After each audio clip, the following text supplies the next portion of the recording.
morning, and thank you so much for joining us here for Ask 9. My name is Becky Phelps. I'm Jim Mertens, and it is Thursday. We've got to Thursday already and still have a lot of great questions that are coming in, which we're going to expect day after day after day. The week just flies by with all of our incredible viewers. It does. Well, and thank you for sharing the journey with us. Absolutely. All right. So our next question that we are going to tackle today has to do with a story coming out of Dubuque.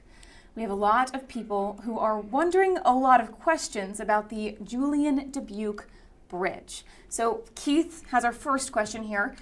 There's going to be a closure on the bridge. When does that start and how long is it going to last? This is Keith's daily commute. But we also want to show you another question from Chloe with some more details into this closure.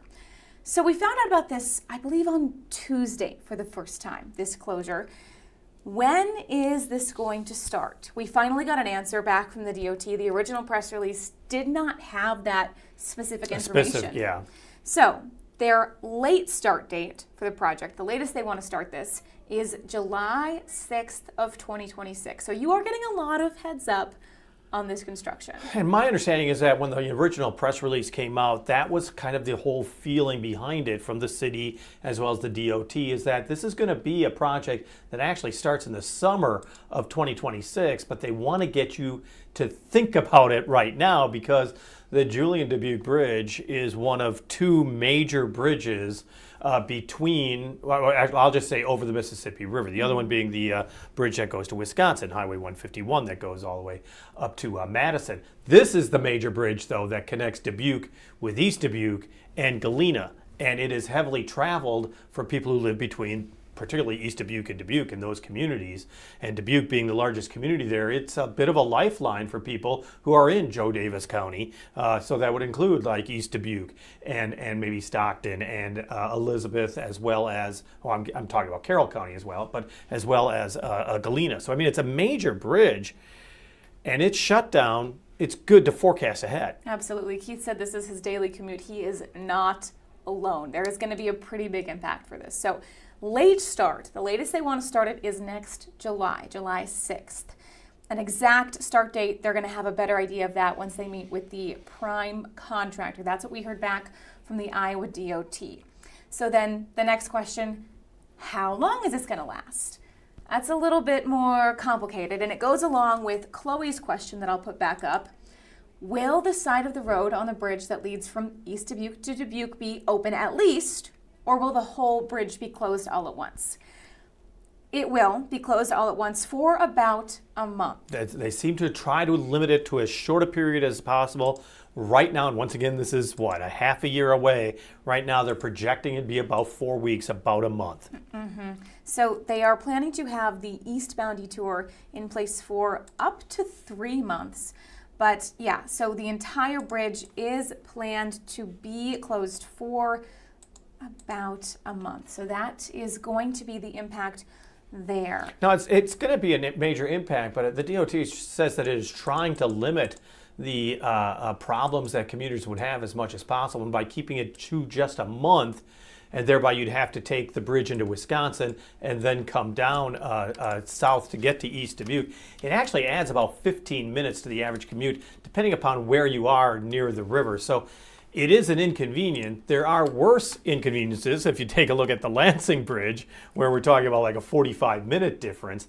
This one could just be a quarter hour, and I don't want to minimize it, but it's far less than what some other people are facing, and that's because the bridge into Wisconsin is so close by. Absolutely. I'm going to pull up just the map that we have here of what kind of that detour is going to look like. Now you see towards the bottom third, you can see the 3 red dots. So that'd be the Julien Dubuque Bridge, and then the Wisconsin Bridge is that green line way up at the top of your screen.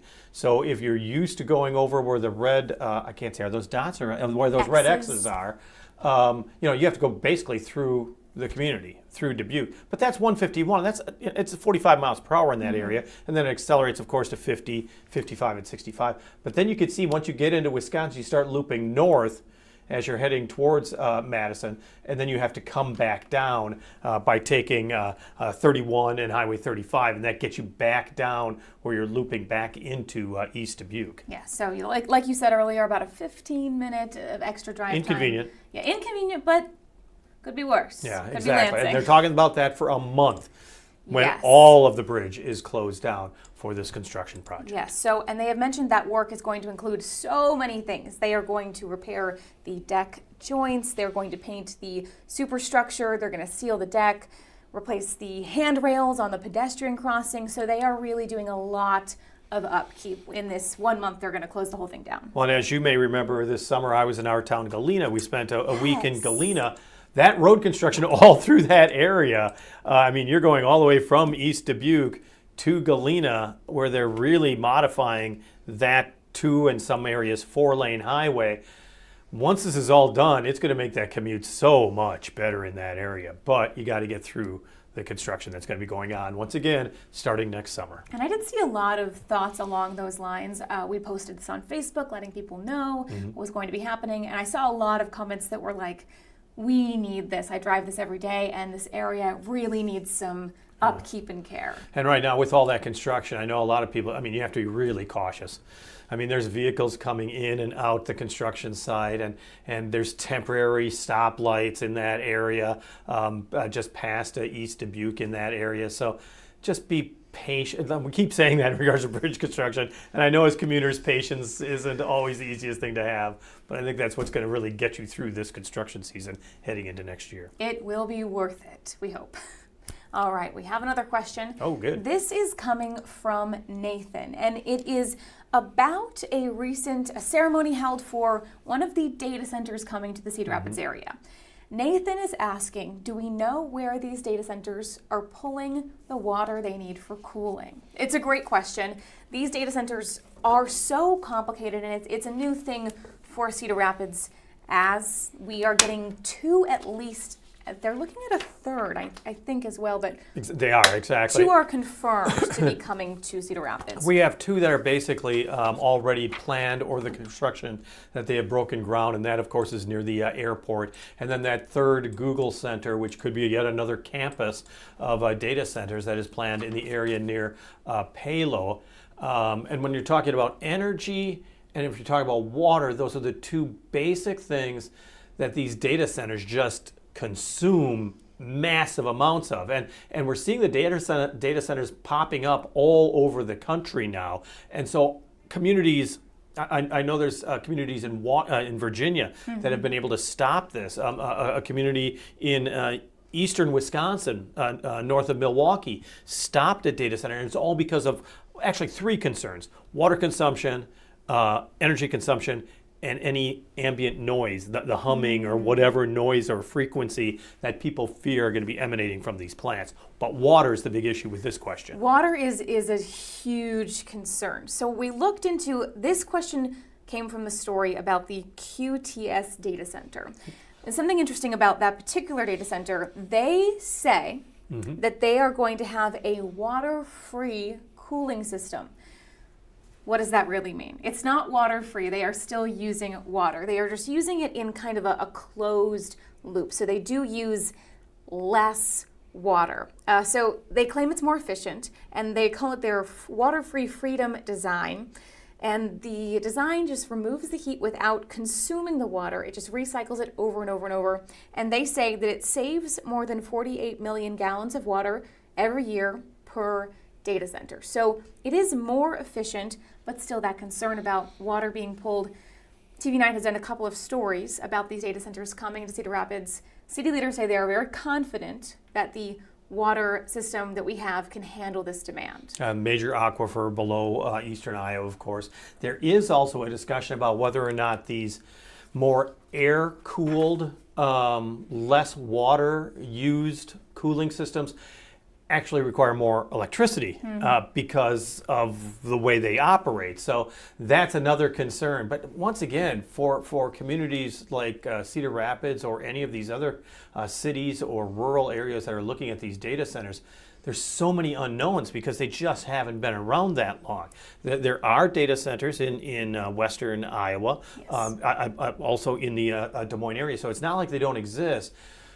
But they're still being studied. Technology is changing so quickly, how they're being built, how they operate. There's so many unknowns that aren't, I shouldn't say unknowns, but absolutely knowns at this point. Absolutely. TV9's Brian Tabak back in April did a pretty in-depth look at the water usage when we were hearing about the new Google data center. So we're going to show you that story now because I think it gives a really good look at what exactly they're doing with the water and exactly what city leaders are saying about it. We're going to hear now from Brian Tabak that story focused on the new Google data center. Getting out on the Cedar River is a big part of Wally Taylor's life, and making sure Iowa waterways are clean and plentiful is a fight he's taken on as a member of the Iowa Sierra Club. We kayak and we hike and backpack and camp. That's why he says he's concerned with how much water proposed data centers could use. The city of Cedar Rapids pulls its water from aquifers and wells along the Cedar River. According to the Iowa Geological Survey, recent drought conditions have led to aquifers not recharging as quickly. If there's a drought or if there's just way too much water withdrawal, you're impacting the river. And that increases pollution too, because there's not enough water to disperse the pollution. That water is also a resource the city uses to attract new business, like the two proposed data centers to be built in the Big Cedar industrial area on the southwest side of Cedar Rapids. It's a new attraction to other business that wants to come here. In addition to the water, the wastewater, and the power that we have here, a data center here attracts a different kind of business. So why do data centers use so much water? The answer is its cooling capability. This is the TV9 server room, where all the video and audio is directed before it makes air. It's cooled with air. But these data centers are a lot bigger, and air alone isn't going to cut it. So imagine these hallways filled with pipes of cool water. The data centers then pump that water back into the city. The wastewater is, as we understand it, relatively clean wastewater. Without a specific plan yet, the city and Google won't tell us exactly how much water that proposed Cedar Rapids facility would use. Google also operates this facility in Council Bluffs. Google told us that data center uses about 2.7 million gallons of water each day, 980 million gallons a year. City staff said they expect the Cedar Rapids Center would likely use less thanks to improving technology. And the QTS data center would use even less because it uses it differently. It recirculates water. So from a water usage standpoint, for example, it's significantly less. We wanted to put that into perspective of existing Cedar Rapids industries. The city says its biggest user now pumps about 12.5 million gallons of water a day, about a quarter of the city's capacity and much more than the Google data center. Who is that? We can't say. The city refuses to identify the customers, citing state law. We wonder, first of all, why they don't want to give the information out. And number two, we want to check and see if there is actually a valid reason for not releasing certain parts of the information at least. Cedar Rapids isn't alone. Dubuque also gave us a list of its biggest users, but refused to identify them, citing the same state law. Iowa City refused to tell us anything about who is using city water, responding simply, no. So the public has no way to know who's using our natural resource. I think that it's important for the public to get as good a picture as possible of what water is being used and by whom. But the Iowa Public Information Board says the cities can release that information. The state law allows cities to protect private customer information of city utilities. The Iowa Public Information Board says that gives cities discretion on what is released, but does not bar it from making the information public. Hessman says the city's also looking at its ability to supply ample water to its customers, including the $348 million upgrades started to the city's nearly 50-year-old water treatment facility. He says this will expand the city's overall capacity when the project is complete in 2029. It's another benefit, Mayor O'Donnell says, that attracts businesses to Cedar Rapids. We have the resources and the space at a time when AI, and among other things, is really increasing the need for data. For Wally Taylor, the Cedar River is worth protecting, and any large diversion of its waters could cause environmental problems in the future. You know, we're going to be seeing a lot water withdrawal with the data centers that are being contemplated and other industries. TV9's Brian Tabak reporting there. And I thought it was interesting also, I mean, because when you heard the mayor, there's a lot of knowns, but there's still a lot of unknowns. The technology we kind of know, but it's improving at such a rapid rate. So we don't really know what the long-term effect of some of this is, which is disconcerting for a lot of people, understandably. Absolutely. Still, the mayor confident that we have the resources to do this right now. So it will be interesting to see as these are getting built, what more we learn about them and how they work. And the city is embracing these data centers with open arms because of the tax benefits. It may not employ a lot of people, perhaps 25 at some, at a major campus that it wouldn't have that many people. Because when you think of manufacturing, you think of thousands, 1,200, 1,500 people. This would just be, a couple dozen to start off with. But the tax benefits down the road, depending upon what incentives were used in up front, down the road, they're saying this is really going to pay off for communities. Absolutely. We're going to tackle a question now that brings us a little more behind the scenes of KCRG and how we put our newscasts together. So this is, how do you source national news?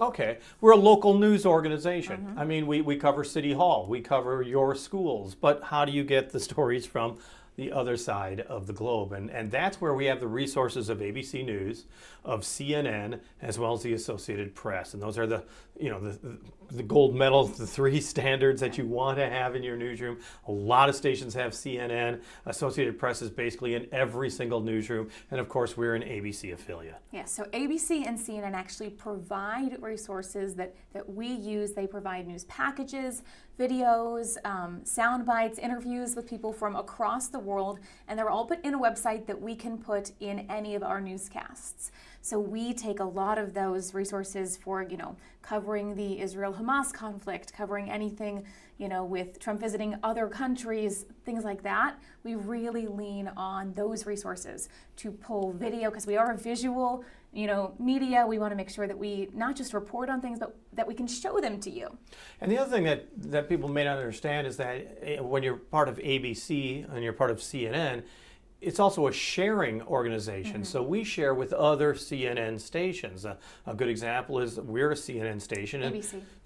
But we're also a CNN affiliated station, news source, yeah. And so is KCCI, which is a CBS station. So I mean, we're able to get video from other stations that aren't necessarily ABC, as well as Becky pointing out, you can share with a bunch of ABC stations. So if we need video from other places, we can find out: are you also a Are you also a CNN affiliate, which KCCI is, or maybe there's a Chicago station that we can get video from that's not an ABC affiliate but CNN. So there's a big sharing opportunity all across America, and then of course all these international bureaus that ABC and CNN have that we're able to get access from. So that's where we get that information.